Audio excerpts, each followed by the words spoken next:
ಕುದುರೆ ಪೇಂಟಿಂಗ್ ಅನ್ನು ಮನೆಯ ಈ ದಿಕ್ಕಿನಲ್ಲಿ ಇಟ್ಟರೆ ಲಕ್ಷ್ಮಿ ನೆಲೆಸುತ್ತಾಳೆ. ಮನೆಯಲ್ಲಿ ಓಡುತ್ತಿರುವ ಕುದುರೆ ಚಿತ್ರ ಹಾಕುವುದು ಶುಭಕರ. ಮನೆಗೆ ಬರುವ ವಿಪತ್ತನ್ನು ಇದು ತಡೆಯುತ್ತದೆ ಎಂದು ವಾಸ್ತುಶಾಸ್ತ್ರದಲ್ಲಿ ಹೇಳಲಾಗಿದೆ. ಓಡುತ್ತಿರುವ ಕುದುರೆ ಚಿತ್ರ ಶುಭ ಹೌದು, ಆದರೆ ಅದಕ್ಕೂ ಕೆಲ ನಿಯಮಗಳಿವೆ. ಯಾವಾಗಲೂ ಕುದುರೆ ಸಂಖ್ಯೆ 7ಕ್ಕಿಂತ ಹೆಚ್ಚಿರಬಾರದು. ಇಂದ್ರಧನಸ್ಸಿನ ಸಂಖ್ಯೆ 7 ಇರುತ್ತದೆ. ಋಷಿ ಸಪ್ತಪದಿ ಸಪ್ತಜನ್ಮ ಎಲ್ಲವೂ 7ರ ಸಂಖ್ಯೆಯನ್ನು ಪ್ರತಿನಿಧಿಸುತ್ತದೆ. ಅತಿಯಾದ ಸಾಲದಲ್ಲಿ ಬಿದ್ದವರು ಮನೆ ಅಥವಾ ಕಚೇರಿಯ ವಾಯವ್ಯ ದಿಕ್ಕಿನಲ್ಲಿ ಕುದುರೆ ಚಿತ್ರವನ್ನು ಹಾಕಬೇಕು. ಜೋಡಿ ಕುದುರೆ ಚಿತ್ರ ಹಾಕುವುದು ಶ್ರೇಯಸ್ಕರ. ಕಚೇರಿಯ ಕ್ಯಾಬಿನಲ್ಲಿ ಓಡುತ್ತಿರುವ 7 ಕುದುರೆಯ ಚಿತ್ರವನ್ನು ಹಾಕಬೇಕು. ಆಫೀಸ್ ಕಡೆಗೆ ಕುದುರೆ ಮುಖ ಮಾಡಿಕೊಂಡಿರಬೇಕು.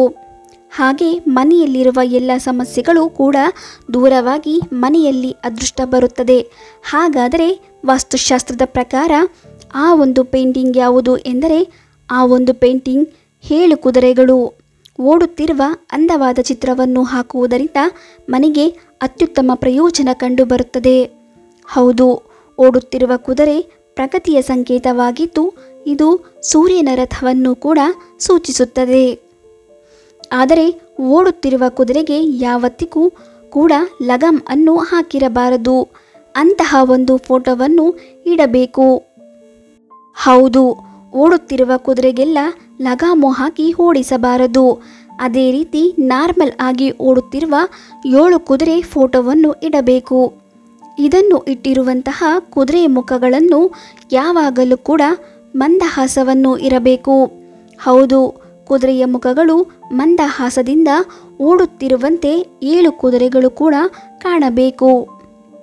ಕುದುರೆಗಳು ಓಡುತ್ತಿರುವಂತೆ ಸ್ಪಷ್ಟವಾಗಿ ಕಾಣುವಂತೆ ಫೋಟೋವನ್ನು ಆಯ್ಕೆ ಮಾಡಿಕೊಳ್ಳಬೇಕು. ಮನೆಯಲ್ಲಿ ಈ ರೀತಿಯಾದ ಓಡುತ್ತಿರುವ ಒಂದು ಫೋಟೋವನ್ನು ಈ ದಿಕ್ಕಿನಲ್ಲಿ ಹಾಕುವುದರಿಂದ ಉತ್ತಮವಾದ ಪ್ರಯೋಜನಗಳು ನಮಗೆ ಸಿಗುತ್ತದೆ. ಇನ್ನು ಕಚೇರಿಗಳಲ್ಲಿ, ಅಂಗಡಿಗಳಲ್ಲಿ ದಕ್ಷಿಣ ದಿಕ್ಕಿನಲ್ಲಿ ಈ ಒಂದು ಫೋಟೋವನ್ನು ಹಾಕುವುದರಿಂದ ಪ್ರಗತಿ ಸಿಗುತ್ತದೆ. ದಕ್ಷಿಣ ಗೋಡೆಗೆ ಕುದುರೆ ಚಿತ್ರ ಹಾಕಬೇಕು. ಇದರಿಂದ ನಾವು ಮಾಡುವ ಕೆಲಸಕ್ಕೆ ವೇಗ ಸಿಕ್ಕಂತಾಗುತ್ತದೆ. 7 ಕುದುರೆಗಳ ಫೋಟೋ ಹಾಕುವುದರಿಂದ ಜೀವನದಲ್ಲಿ ಏರಿಳಿತಗಳ ಆಗುವುದಿಲ್ಲ. ಮನೆಯಲ್ಲಿ ತಾಯಿ ಲಕ್ಷ್ಮಿ ವಾಸಿಸುತ್ತಾಳೆ. ಇದಕ್ಕಾಗಿ ಮನೆಯ ಮುಖ್ಯ ಹಾಲ್ನಲ್ಲಿ ಮನೆಯೊಳಗೆ ಬರುತ್ತಾ ಇರುವಂತಹ ಕುದುರೆಯ ಚಿತ್ರವನ್ನು ಹಾಕಬೇಕು. ನೀವು 7 ಕುದುರೆ ವರ್ಣಚಿತ್ರಗಳನ್ನು ಸ್ಥಗಿತಗೊಳಿಸಬಾರದ ಸ್ಥಳಗಳು. ನೀವು 7 ಕುದುರೆ ವರ್ಣಚಿತ್ರಗಳನ್ನು ಸ್ಥಗಿತಗೊಳಿಸುವ ಸ್ಥಳಗಳು ಸಮಾನವಾಗಿ ಮುಖ್ಯವಾಗಿದೆ ಮತ್ತು ನೆನಪಿನಲ್ಲಿಟ್ಟುಕೊಳ್ಳಬೇಕು. ಈ ವರ್ಣಚಿತ್ರಗಳನ್ನು ನೀವು ಸ್ಥಗಿತಗೊಳಿಸದಿರುವ ಕೆಲವು ಸಂಭವನೀಯ ಸ್ಥಳಗಳು ಇಲ್ಲಿವೆ. 1. ನಿಮ್ಮ ಮಲಗುವ ಕೋಣೆಯಲ್ಲಿ 7 ಕುದುರೆ ವರ್ಣಚಿತ್ರಗಳನ್ನು ನೇತು ಹಾಕದಂತೆ ವಾಸ್ತುಶಾಸ್ತ್ರವು ಸಲಹೆ ನೀಡುತ್ತದೆ. ಮಲಗುವ ಕೋಣೆಯಲ್ಲಿ 7 ಕುದುರೆಗಳ ವರ್ಣಚಿತ್ರವನ್ನು ಇರಿಸುವುದರಿಂದ ನಿಮ್ಮ ಸುತ್ತಮುತ್ತಲಿನ ನಕಾರಾತ್ಮಕ ಶಕ್ತಿಯನ್ನು ಆಹ್ವಾನಿಸುತ್ತದೆ. 3. ವಾಸ್ತುಶಾಸ್ತ್ರದ ಪ್ರಕಾರ ದೇವಸ್ಥಾನ ಅಥವಾ ಪೂಜಾ ಕೋಣೆಯಲ್ಲಿ 7 ಕುದುರೆ ವರ್ಣಚಿತ್ರಗಳನ್ನು ನೇತು ಹಾಕುವುದನ್ನು ತಪ್ಪಿಸಬೇಕು. ವಾಶ್ರೂಮ್ ಅಥವಾ ಮುಖ್ಯ ಬಾಗಿಲಿಗೆ ಎದುರಾಗಿ 7 ಕುದುರೆ ವರ್ಣಚಿತ್ರಗಳನ್ನು ನೇತು ಹಾಕಬೇಡಿ. 7 ಕುದುರೆ ವರ್ಣಚಿತ್ರಗಳು ಯಾವಾಗಲೂ ನಿಮ್ಮ ಜಾಗದ ಒಳಗೆ ಇರುತ್ತವೆಯೇ ಹೊರತು ಹೊರಗೆ ಅಲ್ಲ. ನೀವು ಕಚೇರಿಯಲ್ಲಿ ಅಥವಾ ಮನೆಯಲ್ಲಿ 7 ಕುದುರೆ ಪೇಂಟಿಂಗನ್ನು ನೇತು ಹಾಕುತ್ತಿರಲಿ.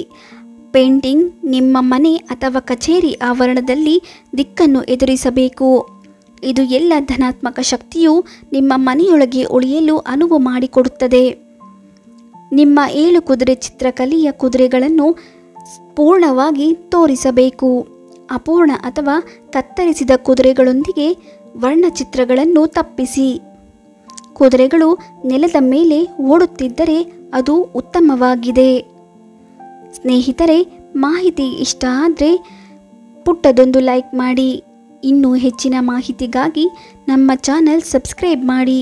ಪೂರ್ತಿ ವಿಡಿಯೋ ನೋಡಿದ್ದಕ್ಕಾಗಿ ಧನ್ಯವಾದಗಳು.